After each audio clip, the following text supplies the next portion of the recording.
PTSD.online. It's a place for trauma victims, survivors to be able to go talk about those traumas and talk about the hurts that they've suffered through in a safe, anonymous environment. If you do have the financial resources, if you do have the time, and if you can find a therapist, a psychologist, or someone to help you with issues, they often recommend group therapy.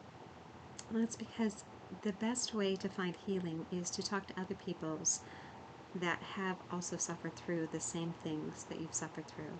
People that have been through a hurricane or a tornado are much better people to talk to other people that are surviving a hurricane or tornado.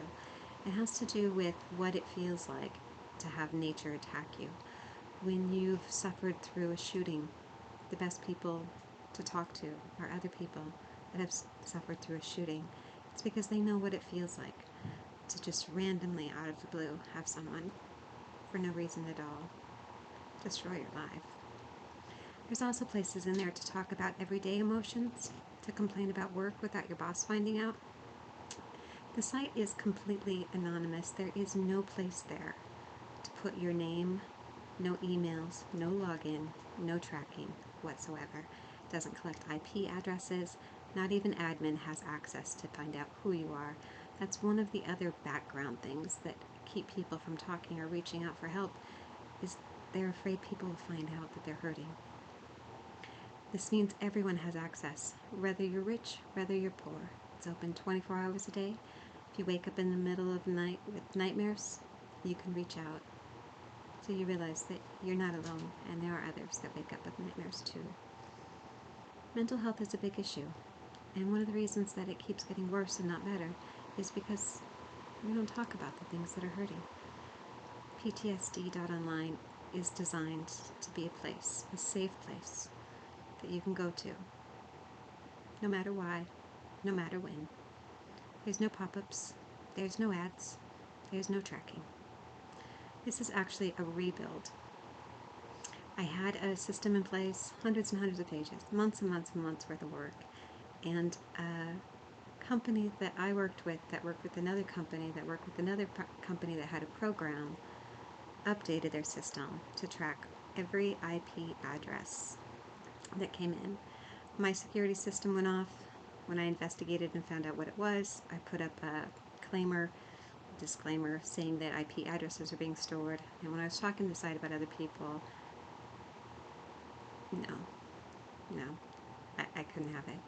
But it was weaved into the system, because it was weaved into the system of the system of the system. So spent days and days and days with programmers, tech, people. We tried disabling it, we tried unlodging it. That worm was in there good. So I trashed the entire program. So this is a rebuild. It's on its own server. It has its own security.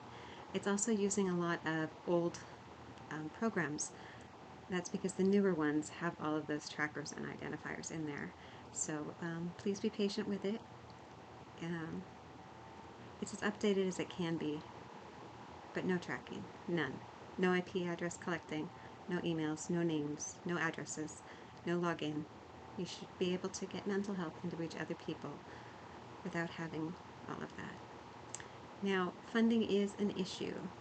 However, you will also find that there is no place to donate on PTSD.online. I don't want somebody in the middle of the night who's hurting, potentially drunk, to feel like they need to pay to be able to meet other people to talk about what hurts. So we do need funding, we need staff, we need tech, we need all this stuff, but you have to go to StrongerTogether.services to donate. And that site is also where communities can get together. So PTSD.online is for anonymity.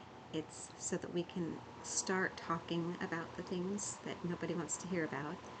And then once we start feeling more comfortable, and once we realize that we're not alone and there are other people like us that have been through the same things that we have, and we want to reach out to other people, StrongerTogether.services is there, and it has a mapping system, so you can find people or groups or clubs, places to volunteer, places that have assistance in your community where you are.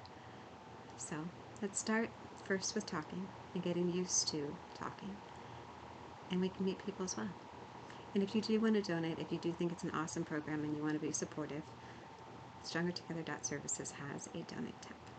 So thank you.